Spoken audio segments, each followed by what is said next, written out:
September 1926. The mixed Lijssenthoek Military Cemetery is located outside the city, in the direction of the Katzberg. There are 8,000 English, 800 French, and 250 German graves. The layout of the cemetery is pretty, with lots of flowers, and it is well maintained. The English graves have white sandstone tombstones, the French white wooden crosses, and the German graves the usual modest small black unit crosses. Only one grave is decorated with a larger oak cross. October 1928. A British cemetery with 8,000 English, 300 French, and 130 German graves is located approximately 1 hour outside the village of Poperinge. The English graves have identical tombstones. The French graves have white wooden crosses with the colors of the French flag. The German graves, however, are simple wooden planks with a metal plate and inscriptions. Only a few graves have oak crosses with a bronze plate, though the invention of the German Volksbund. The cemetery is enclosed by a brick wall. An English memorial stands in the center, amidst the scrubs and the trees. From the reports of the German Volksbund on the maintenance of the war cemeteries. The wounded came and went in an unbroken stream. The tables were always occupied. I went from one to another, unwound bandages, held up limbs for amputation, fetched splints, padding, gauze, or new bandages. The hot atmosphere was heavy with the fumes of chloroform and ether. Some of the wounded had arms that hung by shreds of muscle and sinew.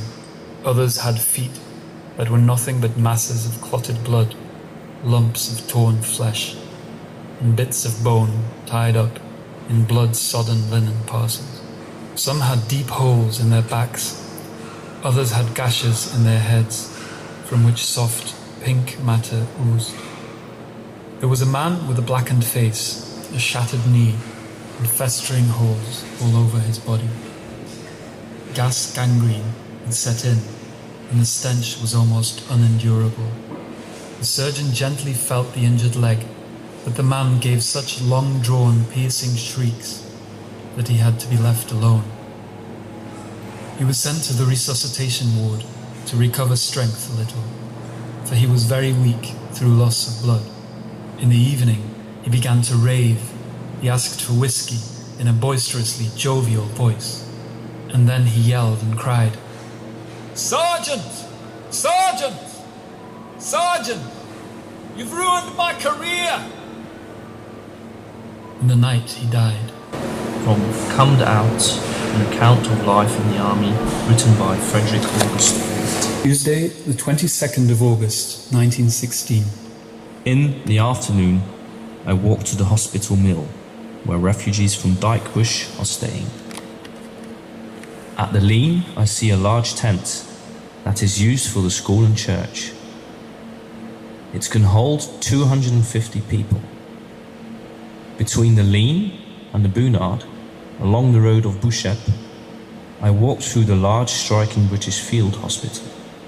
What impressive tents, large and numerous, erected on one plot of land, transformed into a pretty park with flowers, fine lawns and gorgeous trees.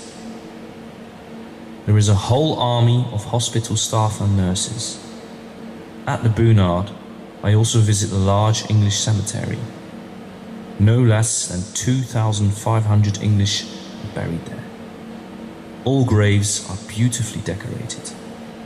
I see the grave of General Mercer of the 2nd Canadian Division. Next to the English cemetery, there is also a French cemetery. Only 40 French soldiers are buried there, however. Many tents along the road of Poperinge to Belgium. Monday, the 21st of May, 1917. In the afternoon, I go to the ambulance of Lean, even larger than the last year. Flower and vegetable patches to all sides. At least 3,800 soldiers are already buried at the cemetery. One hole is used for 2 soldiers. From the War Diary of priest Achille van Wallichem.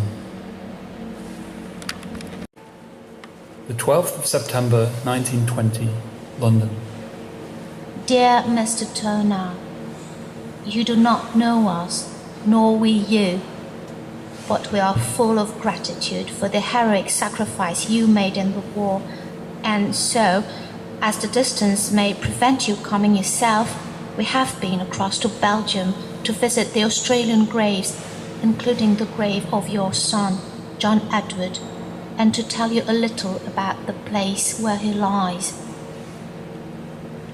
We hope it may be comforting to you to think that an English girl and her father have visited it on your behalf. Lieutenant Turner, 59th Battalion Australian Infantry, lies in plot 24, row B in Lijssenthoek Cemetery, just outside Poperinge, some 9 miles from Ypres. It is a place of restful beauty, with green trees and a stream on one side, hop fields, rolling meadows, ploughed lands and red-roofed farms beyond. At times, there is not a sound to be heard. The body of your loved one rests there in perfect peace after the hardships and trials of war. But we know, as we are sure you know, that he himself, his real self, is infinitely happier where he is than ever he could have been on earth, even at its best. The graves are planted with roses, violets, pansies, wallflowers, lupins, clarkia, and marigolds, with dream grass walks between, and are all most carefully tended by a staff of gardeners who also keep a large nursery for the sole purpose of supplying the beds with fresh plants.